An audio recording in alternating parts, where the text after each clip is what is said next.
അപക്വമായ ഉള്ളടക്കം കൊണ്ട് സീരിയലുകളിൽ കുപ്രസിദ്ധി നേടിയ കാലത്ത് ആരംഭിക്കുകയും TV പ്രേക്ഷകരുടെ ഹൃദയം കവരുകയും ചെയ്ത പരിപാടിയാണ് ഉപ്പും മുളകും.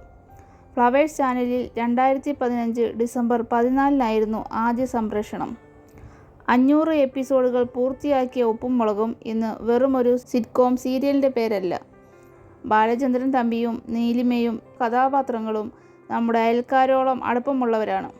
മുടിയൻ, ലച്ചു, കേശു, ശിവാനി ഇവരോ സ്വന്തം കുഞ്ഞുങ്ങളെപ്പോലെ മധുരമുള്ള പേരുകൾ. ഇന്നീ 4 കാന്താരിക്കുട്ടികളും സ്ക്രീനിൽ നിന്ന് വേഷങ്ങൾ അഴിച്ചുവെച്ച് ഒറിജിനൽ പേരുകളിൽ നമ്മുടെ മുന്നിലെത്തുകയാണ്. ജൂഹി പകുതി മലയാളിയും പകുതി രാജസ്ഥാനിയുമാണ്. അച്ഛൻ രഘുബീർ ശരൺ റുസ്താഗിക്ക് എറണാകുളത്ത് ബിസിനസ്സായിരുന്നു. അച്ഛന് കേരളവും മലയാളികളെയും ഒരുപാട് ഇഷ്ടമായിരുന്നു. അങ്ങനെ ഒരു മലയാളി പെൺകുട്ടിയെ തന്നെ തേടിപ്പിടിച്ച് വിവാഹം കഴിച്ചു. അതാണ് ഭാഗ്യലക്ഷ്മി എന്ന ജൂഹിയുടെ അമ്മ. ജൂഹിക്കൊരു ചേട്ടനുമുണ്ട്. പേര് ചിരാഗ്. എഞ്ചിനീയറിംഗ് ബിരുദധാരിയാണ് ചേട്ടൻ. അച്ഛന് ബിസിനസ് ആയിരുന്നതുകൊണ്ട് കൗമാരക്കാലത്ത് ജൂഹിയും കുടുംബവും എപ്പോഴും യാത്രകളിലായിരുന്നു. അതുകൊണ്ട് തന്നെ ജനിച്ചത് കേരളത്തിലാണെങ്കിലും ജൂഹി വളർന്നത് കന്യാകുമാരി മുതൽ ഡൽഹി വരെയുള്ള പല വാടക വീടുകളിലായിരുന്നു. ചോറ്റാനിക്കര മഹാത്മാഗാന്ധി പബ്ലിക് സ്കൂളിലായിരുന്നു ജൂഹിയുടെ പഠനം. പ്രീ പ്രൈമറി തൊട്ട് +2 വരെ. അക്കാലത്ത് മഹാ തരികിട എന്ന പേരെടുത്തിരുന്നു. പ്രിൻസിപ്പലിൻ്റെ റൂമിലായിരുന്നു മിക്ക സമയവും. മഹാ തല്ലുകൊള്ളികൾക്ക് അവിടെയാണല്ലോ സ്ഥലം. അതുകൊണ്ട് അമ്മയ്ക്കൊക്കെ സ്കൂളിൽ പോകാനേ നേരമുണ്ടായിരുന്നുള്ളൂ. പൊന്നുമോളെ, ഇനിയെങ്കിലും ഒന്ന് നന്നായിക്കൂടെ എന്ന അമ്മയുടെ ചീത്തയ്ക്ക് മുന്നിൽ ഒരിക്കലും ഒരു കുലുക്കവുമില്ലാതെ നിന്നതാണ് ലച്ചുവിൻ്റെ വീരചരിത്രം. ജൂഹിയുടെ വീരസാഹസിക കഥകളിൽ ഏറ്റവും മുഖ്യം ബിരിയാണി വാങ്ങാൻ സ്കൂൾ മതിൽ ചാടിക്കടന്നതാണ്. വീട്ടിൽ നിന്ന് ഫുഡ് കൊണ്ടുവരാതിരുന്ന ഒരു ദിവസം മതിൽ ചാടിക്കടന്ന് സ്കൂളിനു താഴെയുള്ള ഹോട്ടലിൽ ചെന്ന് ബിരിയാണി വാങ്ങാൻ തീരുമാനിച്ചു.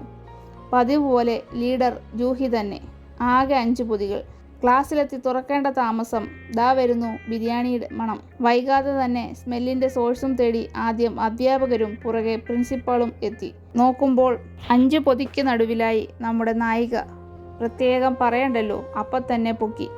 പിന്നെ വൃത്തികെട്ട കമൻ്റ് അടിച്ചതിന് ബോയ്സിനിട്ട് നല്ല രാജസ്ഥാനി പണിയും കൊടുത്തിട്ടുണ്ട് ജൂഹി. ഒന്നുകൂടിയുണ്ട്. ജസ്റ്റ് ഒരു ടെർമിനേഷൻ ഒഴിവാക്കി കിട്ടിയ സംഭവം. ക്ലാസ്സിലെ ശത്രുവിഭാഗം പെൺപിള്ളേർ കൊടുത്ത പണിയാണ്.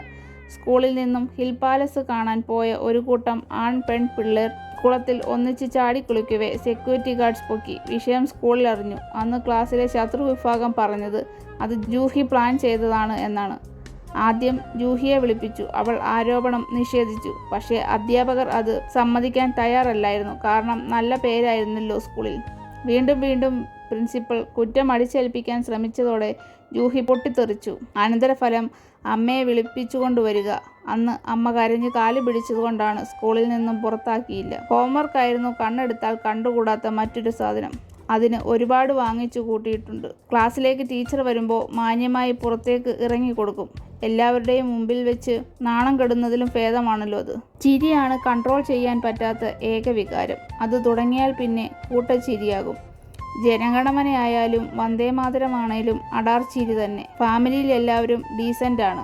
ജൂഹിയും ലച്ചുവും തമ്മിൽ വലിയ വ്യത്യാസമൊന്നുമില്ലെങ്കിലും ഫോട്ടോ കോപ്പി അല്ലത്രേ. ഉദാഹരണത്തിന് ഫുൾ ടൈം ഫോൺ യൂസ് ചെയ്യാറില്ല. പാട്ടൊക്കെ ഇടയ്ക്ക് മാത്രം കേൾക്കും. അടുക്കളയിൽ അമ്മയെ സഹായിക്കും. നാട്ടുകാർ പറഞ്ഞു നടക്കുന്നത് പോലെയല്ല. എല്ലാ ദിവസവും കുളിക്കും.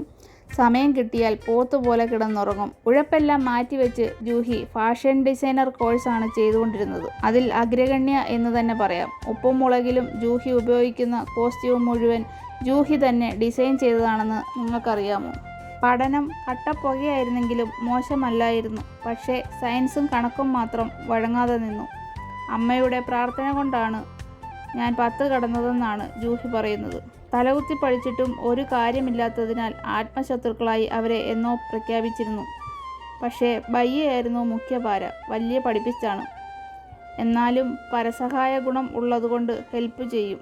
പുടിയയും ഭയ്യയും കൂടി എന്നൊക്കെ ഒന്നിച്ചു പഠിക്കാനിരുന്നിട്ടുണ്ടോ അന്നൊക്കെ ഒരു കൂട്ടത്തല്ല് നടന്നിട്ടുണ്ട്. സംഭവം കച്ചറയ്ക്ക് കയ്യും കാലും വെച്ചതാണെങ്കിലും ആള് സ്കൂളിൽ സ്റ്റാർ ആയിരുന്നു. ഡാൻസ്, പാട്ട്, ക്ലാസിക്കൽ മ്യൂസിക്, ലൈറ്റ് മ്യൂസിക്, നാടൻ പാട്ട്, ഗ്രൂപ്പ് സോങ്, ഭക്തിഗാനം, അങ്ങനെ ജൂഹി കൈവയ്ക്കാത്ത ഐറ്റംസ് കുറവാണ്. ഇൻ്റർ സ്കൂൾ ഫെസ്റ്റിലും സ്കൂളിനെ സ്ഥിരം പ്രതിനിധീകരിക്കും. സമ്മാനവും അടിച്ചെടുക്കും. കൊറിയോഗ്രഫിയാണ് മറ്റൊരു ഇഷ്ടപരിപാടി. ഉപ്പും മുളകും ഡയറക്ടർ ഉണ്ണികൃഷ്ണൻ സാറിൻ്റെ മകൻ അനന്തകൃഷ്ണൻ ജൂഹിയുടെ ബെസ്റ്റ് ഫ്രണ്ട് ഉണ്ടായിരുന്നു. വേറെ ക്ലാസ്സിലായിരുന്നെങ്കിലും കട്ട കമ്പനി. അനന്തുവിൻ്റെ ബർത്ത്ഡേ പാർട്ടിയിൽ പങ്കെടുക്കാൻ ഒരു ദിവസം ജൂഹി അവിടെ പോയി. മാന്യമായ അലർച്ചയും തല്ലിപ്പൊളി നടത്തവുമൊക്കെ ആൾക്കാർ കാണുന്നുണ്ടായിരുന്നു. പിറ്റേന്ന് ഗുരുവായൂർ ഒരു നൃത്തപരിപാടി ഉള്ളതിനാൽ അതിനുവേണ്ടി പ്രാക്ടീസ് ചെയ്യുന്നത് ഉണ്ണിസാർ കാണുന്നുമുണ്ട്. അന്നവർ അച്ഛനെ പരിചയപ്പെടുത്തി. മറിമായവും തട്ടിയും മുട്ടിയും ഒക്കെ ഡയറക്റ്റ് ചെയ്ത ആളാണ്.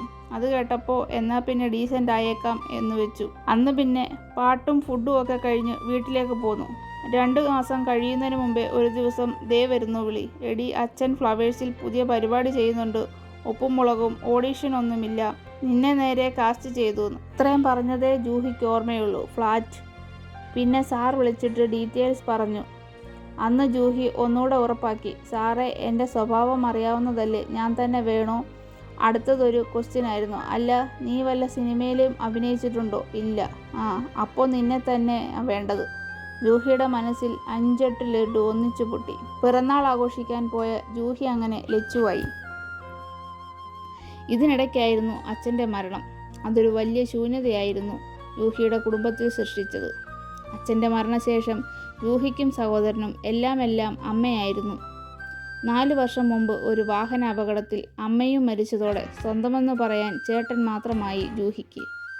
സുഹൃത്തുക്കളും ഉപ്പും മുളകും എല്ലാമാണ് ദുഃഖങ്ങളിൽ നിന്നും അകന്നു നിൽക്കാൻ ജൂഹിയെ സഹായിക്കുന്നത്. അമ്മയുടെ മരണശേഷം ജൂഹിയുടെ ജീവിതത്തിൽ പ്രണയ തകർച്ചയും ഉണ്ടായി. ഡോക്ടർ റോവുമായി പ്രണയത്തിലാണെന്ന് ജൂഹി തന്നെ പലപ്പോഴായി പറയുകയും ഇരുവരും ഒരുമിച്ച് പൊതുവേദികളിൽ പ്രത്യക്ഷപ്പെടുകയുമെല്ലാം ചെയ്തിട്ടുണ്ട്. റോവിനൊപ്പമുള്ള ചിത്രങ്ങൾ ജൂഹി സോഷ്യൽ മീഡിയയിൽ നിന്നും നീക്കം ചെയ്ത ശേഷമാണ് ബ്രേക്കപ്പ് ചർച്ചയായി മാറിയത്. അമ്മയുടെ മരണം സംഭവിച്ച ശേഷം ജൂഹിയും റോവും വിവാഹിതരായി എന്നുവരെ പ്രചരിച്ചിരുന്നു. വസ്ത്രധാരണത്തിൻ്റെ പേരിലും ഒരിടയ്ക്ക് സൈബർ ബുള്ളിങ് നേരിട്ടിട്ടുള്ളയാളാണ് ജൂഹി. എല്ലാം നഷ്ടപ്പെട്ടിടത്തു നിന്നും ജൂഹി വീണ്ടും ജീവിതം കെട്ടിപ്പടുത്തു തുടങ്ങിയിട്ട് അധിക നാളുകൾ ആയിട്ടില്ല.